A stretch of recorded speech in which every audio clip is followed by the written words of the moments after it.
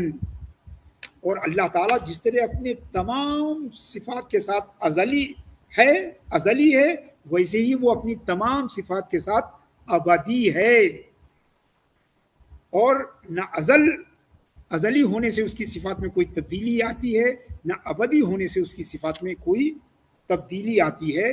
لہذا اللہ تبارک و تعالیٰ کی صفات بظاہر لفظ میں وہ ہمارے انسانی صفات سے اگر ملتی جلتی بھی ہو تب بھی یہ ماننا عقیدے کی ضرورت ہے کہ یہ لفظ میں مشارکت ہے لیکن معنی میں مشارکت نہیں ہے. اللہ حی قیوم ہے، اللہ زندہ ہے، ہم بھی زندہ ہیں، مگر ظاہر سی بات ہے کہ ہماری زندگی اور اللہ تعالیٰ کی زندگی جو ہے وہ یکساں نہیں ہے. اللہ تعالیٰ کی زندگی قدیم صفت ہے، ہماری زندگی حادث ہے. اللہ تبارک و تعالیٰ ازلی تھا جس طرح ویسے ہمیشہ رہنے والا ہے. ہم نہ ہمیشہ تھے نہ ہمیشہ رہیں گے، ہماری زندگی ہمیشہ نہیں تھی، ہماری زندگی ہمیشہ نہیں ہوگی. اللہ تعالیٰ کی زندگی جو ہے وہ کسی کی دی ہوئی نہیں ہے، ہماری زندگی اللہ کی دی ہوئی ہے.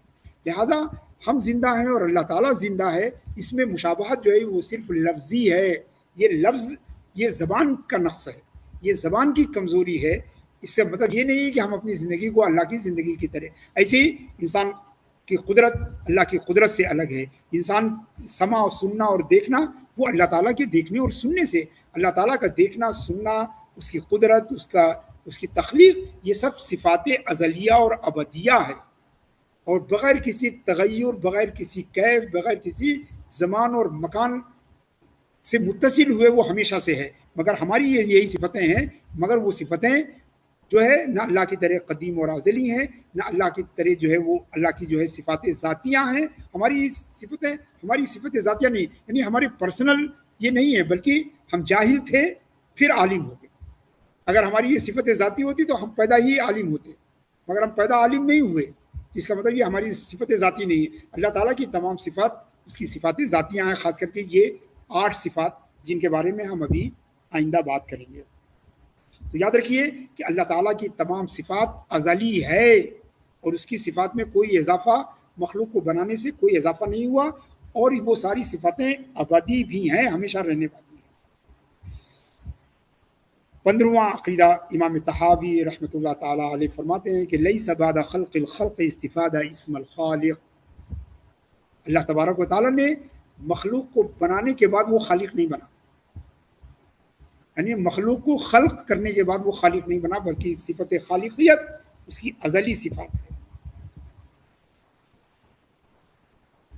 ولا بعد احدا سے ہی البریہ استفادہ اسم الباری. اللہ تعالیٰ کے اسماء میں ایک اسم باری ہے، خالق الباری المصور له الاسماء الحسنى. تو وہ خالق ہے، باری ہے، مگر یہ مخلوق کو پیدا کرنے یعنی برایا یعنی مخلوق کو پیدا کرنے کے بعد وہ باری نہیں ہوتا. جیسے ہم لوگ کتاب لکھنے کے بعد مصنف ہوتے ہیں، شعر کہنے کے بعد شاعر ہوتے ہیں، مگر اللہ تبارک و تعالیٰ ایسا نہیں ہے. لہٰذا یہ صفتیں لفظ میں ملتی جلتی ہیں مگر اپنی حقیقت میں الگ ہیں. لیس کمثلہ شیء. اللہ تبارک و تعالیٰ جو ہے وہ کسی کی طرح نہیں ہے. آگے فرماتے ہیں کہ اللہ تبارک و تعالیٰ جو ہے وہ جو ہے مردوں کو جو ہے جلانے والا ہے، مگر محیی کا لقب جو ہے وہ اس نے ان کو لوگوں کو پیدا کرنے سے پہلے وہ محیی تھا، اور لوگوں کو مارنے سے پہلے جو ہے وہ مومن تھا. تو جس طرح وہ لوگوں کو پیدا کرنے سے پہلے پیدا کرنے والا تھا, ویسے ہی لوگوں کو خلق کرنے سے پہلے جو ہے اللہ تبارک و تعالیٰ جو ہے وہ خالق کی صفات سے متصف تھا. حضرات گرامی, آج کے اس درس کے بعد آپ کو کسی طرح اندازہ ہوا ہوگا کہ قرآن فاؤنڈیشن نے یہ جو سیریز شروع کی ہے اس کی کتنی ضرورت ہے اور اس کی کتنی اہمیت ہے, کہ ہم میں سے بہت سارے لوگ یہ ساری باتیں پہلے سن چکے, مگر ان کو ہم اتنی اچھی طرح اور وضاحت سے ہم نہیں جانتے تھے. یہی عقیدے کی اہمیت ہے. اور ہم جیسا کہ شاید بتا چکے ہیں, اگر نہیں بتائے تو میرے پاس ابھی 5-7 منٹ ہیں, کہ لفظ عقیدہ جو ہے یہ عربی کا لفظ ہے, اور یہ عقدہ کہتے ہیں گانٹھ کو. وہ عقیدے کو عقیدہ اسی لیے کہا جاتا ہے کہ ایک پختہ گانٹھ ہونی چاہیے ہمارے دل میں. ہمیں جاننا چاہیے کہ اللہ تبارک و تعالیٰ کو کیسے مانے, کیا مانے, کیسے مانے. اسی کا نام جو ہے وہ عقیدہ ہے. اور اصطلاح میں عقیدہ کہتے ہیں اعتقاد جازم, یعنی پختہ اعتقاد. ایسا نہیں سنی سنائی بات کہ آپ سے کوئی پوچھے کہ اللہ تعالیٰ جو ہے وہ لوگوں کو پیدا کرنے سے پہلے خالق تھا کہ بعد میں خالق ہوا. مجھے ڈر ہے کہ ہم میں سے بہت سارے لوگ کہہ دیں گے کہ جب پیدا کیا تب خالق ہوا, جبکہ یہ ماننا اللہ کو نہ جاننے کے برابر ہے. یہ ماننا اللہ کو نہ جاننے کے برابر ہے. یہ ماننا کہ اللہ تبارک و تعالیٰ عرش پہ بیٹھا ہے, یہ اللہ کو نہ جاننے کے برابر ہے. یہ ماننا کہ اللہ کا ہاتھ ہمارے ہاتھ کی طرح ہے, یہ گویا اللہ کو نہ جاننے یعنی معرفت الہی کی فقدان کی دلیل ہے. لہٰذا عقیدے کی یہی اہمیت ہے کہ اسلام جو ہے وہ عقیدہ ہے اور عمل ہے. عقیدہ ہے اور عمل ہے. اور آپ جان لیجئے کہ بغیر عمل کے عقیدہ جو ہے وہ کام کرے گا اور باقی رہے گا, مگر بغیر عقیدہ کے عمل جو ہے اس کی کوئی حیثیت نہیں. ساری زندگی کوئی نماز پڑھتا رہے, مگر اگر شہادت کے بغیر اگر پڑھے گا تو اسے ایک رکعت کا ثواب نہیں ملے گا. تو معلوم ہوا کہ اسلام نام ہے عقیدے اور عمل کا, اور عمل جو ہے وہ عقیدے پر موقوف ہے. تو ضروری یہ ہے کہ ہم عقیدے کے اس موضوع کو جو ہے پوری سنجیدگی سے لیں, اور ان تمام لوگ جن سے ہم محبت کرتے ہیں, جن سے دوستی رکھتے ہیں, ان کو بھی بتائیں کہ عقیدے کے بارے میں تفصیل سے معلومات حاصل کرنا یہ ہر مسلمان پر فرض ہے, اور یہ فرض عین ہے. جس طرح کوئی آپ کی نماز آپ کی طرف سے نہیں پڑھ سکتا, ویسے ہی آپ کے گھر والوں کا عقیدہ جو ہے وہ آپ کو فائدہ نہیں پہنچائے گا, اور آپ کے عقیدے کی معلومات آپ کے گھر والوں کو جو ہے وہ نہیں پہنچائے گی. یاد رکھیے کہ اسلام کی 5 فیکلٹی ہے: عقیدہ, عبادات, معاملات, اخلاق اور آداب. اور یہ چاروں جو ہے ان کا موقف ہے عقیدہ ہے. اگر عقیدہ صحیح ہے تو یہ چاروں جو ہے درست مانے جائیں گے, اور اگر عقیدہ غلط ہے تو ان میں سے کوئی چیز نہیں. یہ آخرت میں, دنیا اور آخرت میں آپ کے کام نماز, روزہ, حج, زکوٰۃ تبھی آئیں گے کہ جب آپ کا عقیدہ جو ہے وہ درست ہوگا. اور عقیدے کا سیکھنا جو ہے وہ فرض عین ہے. آج ہمارے اندر بہت ساری شک و شبہات اسی لیے پیدا ہوتے ہیں کہ ہمارے پاس علم عقیدہ نہیں ہے. ہم ایک رسمی مسلمان ہو گئے ہیں کیونکہ ہم سمجھتے ہیں کہ لا الہ الا اللہ زبان سے کہہ دینا ہی ہمارے اسلام کے لیے کافی ہے. عزیزان گرامی, ہے سب بالکل نہیں ہے. یہ معاملہ ویسے ہی ہے جیسے کہ شاعر مشرق نے کہا ہے کہ زبان سے کہہ بھی دیا لا الہ تو کیا حاصل, نگاہ و دل جو مسلمان نہیں تو کچھ بھی نہیں. تو زبان سے لا الہ الا اللہ کہنے سے نہیں حاصل مسلمان ہوتا, بلکہ ہمیں اسے سمجھنا پڑے گا, اسے اپنے دل میں اتارنا پڑے گا. اسی لیے زبان سے اقرار کے ساتھ زبان سے اقرار کے ساتھ دل میں اس کو ماننا اور دل میں عقیدے کا جمنا جو ہے وہ ہمارے اسلام اور عقیدے کی ضرورت ہے. اللہم ربنا تقبل منا انک انت السمیع العلیم وتب علینا انک انت التواب الرحیم. اگر کوئی بات ہو, سوال ہو تو آپ پوچھ سکتے ہیں. سر ایک کوشچن ہے کہ کیا کوئی ڈیلی ہم کوئی روزانہ کوئی ذکر کر سکتے جو ہم کو مدد کرے یا عقیدے کو حفاظت کرنے کے لیے اور کوئی شیطانی اٹیک سے بچنے کے لیے اللہ سبحانہ تعالیٰ؟ کر سکتے ہیں, مگر یہ کہ عقیدے کو پڑھیں, عقیدے کو سیکھیں. ایٹ لیسٹ ہر آدمی جو انگریزی پڑھتا ہے وہ عقیدہ طحاویہ کی انگریزی کاپی جو ہے وہ منگائے, کم سے کم اس کو پڑھے. مطلب آپ یہ سوچیے نا کہ جس پر ہماری نجات ہے, جس پر ہمارا اسلام ہے, جس پر ہم جنت میں جائیں گے, ہم کتنا وقت دیتے ہیں اس کو. سوچئے ہم 8 گھنٹے اپنی پیٹ کی آگ کو بجھانے کے لیے 8 گھنٹے روزانہ کام کرتے ہیں، اور جس چیز پر ہماری نجات کا دار و مدار ہے اللہ تعالیٰ کی معرفت بھی نہیں، آپ سمجھیے کہ ہم نہیں جانتے، چونکہ ہم عقیدے کو نہیں جانتے، اللہ تبارک و تعالیٰ کی عظمت اور جلالت اور اس کی کبریائی سے ہم اچھے سے واقف نہیں ہیں، اس لیے ہمارے دل میں خوف نہیں ہے۔ جب ہمارے دل میں خوف اور تقویٰ نہیں ہے تو ہمارے عمل درست نہیں ہے۔ تو آپ سوچیے معرفت الہی جو ہے وہ اللہ کا تقویٰ پیدا کرتی ہے، اور تقویٰ جو ہے وہ ہماری تمام زندگی کو رائٹ ڈائریکشن میں کرتی ہے۔ تو گویا عقیدہ جو ہے یہی معرفت ہے، یہی معرفت الہی ہے، اب سمجھیے۔ اور معرفت الہی سے تقویٰ ہے۔ امام غزالی رحمۃ اللہ علیہ فرماتے ہیں کہ من عرف اللہ خافہ بالضرورہ، جو اللہ کو جانتا ہے وہ اللہ سے ضرور ڈرتا ہے۔ اس کا مطلب سمجھتے ہیں کہ جو اللہ سے نہیں ڈرتا ہے وہ اس لیے نہیں ڈرتا ہے کہ وہ اللہ کو جانتا ہی نہیں۔ اب بتائیے ہم میں سے کون ہے جو بجلی کے ننگے تار کو چھونے کی کوشش کرے گا؟ کبھی نہیں چھوا۔ ہمارے ساتھ 50 لوگ جڑے ہوئے ہیں، کوئی کہہ سکتا ہے کہ اس نے بجلی کے ننگے تار کو کبھی زندگی میں ٹیسٹ کیا ہے کہ بھئی کرنٹ کیسا ہوتا ہے؟ چونکہ ہم بجلی کی تار کو اور اس کے نقصان کو جانتے ہیں، اس لیے اس سے ڈرتے ہیں، اور چونکہ اللہ کی معرفت ہماری ناقص ہے اس لیے ہم اللہ سے نہیں ڈرتے ہیں۔ یہ بڑی تلخ حقیقت ہے، لیکن ذکر کرنے سے، اللہ تعالیٰ کی یاد کرنے سے، عبادت کرنے سے اللہ تبارک و تعالیٰ اپنے بندے پر جو ہے ایمان اور عقیدے کے دروازے کھولتا ہے، اس میں کوئی شک نہیں۔ اور کوئی خصوصی ذکر کر سکتے ہیں کیسا؟ یعنی کوشچن یہ تھا اس کے لیے۔ نہیں، آپ اللہ تبارک تعالیٰ کا ذکر کیجئے۔ سب سے بڑا ذکر خود نماز ہے، اللہ کا ذکر جو ہے نماز کی پابندی کیجئے، اور انشاءاللہ نماز کی برکت سے بھی آپ کو اللہ تعالیٰ آپ کے عقیدے کو درست کرے گا۔ اور پڑھیے، جو لوگ آپ میں سے اردو پڑھ سکتے ہیں وہ تکمیل الایمان ہے، میں کتاب کا میں نے نام لکھوایا ہے، اور شاید تکمیل الایمان کی انگریزی ٹرانسلیشن بھی ہے، حضرت شیخ عبدالحق محدث دہلوی رحمۃ اللہ تعالیٰ علیہ کی کتاب ہے، اس کو پڑھ سکتے ہیں۔ اور خود جو ہے اس کی کئی شرح ہیں، عقیدے کی کئی شرح ہیں، آپ اس کو بھی لے سکتے ہیں۔ اگر آپ چاہیں گے تو ہم کچھ انگریزی کی امپورٹنٹ کتابیں آپ جمع کر کے، کچھ بکلیٹ جمع کر کے وہ آپ کے ساتھ شیئر کر لیں گے جو ہے۔ اور سر جیسے نماز میں ہم کو حکم ہوتا ہے کہ ایسے نماز پڑھو جیسے اللہ تعالیٰ کا دیدار کر رہے ہیں، یا یہ نہ ہو سکے تو اللہ تعالیٰ ہمیں دیکھ رہے ہیں، تو اس میں اللہ تعالیٰ کا دیدار کا تصور نماز میں ہم کیسا ادا کریں؟ اس کی میننگ کیا ہوتی ہے؟ دیکھیے وہ تو ایک کیف ہے۔ اب آپ بتائیے کہ جس نے سیب نہیں کھایا ہے، کبھی زندگی میں نہیں کھایا ہے، آپ بتا سکتے ہیں کہ وہ سیب کا ٹیسٹ کیسے ہوتا ہے؟ آپ اس کو بتا پائیں گے؟ کبھی نہیں بتا پائیں گے۔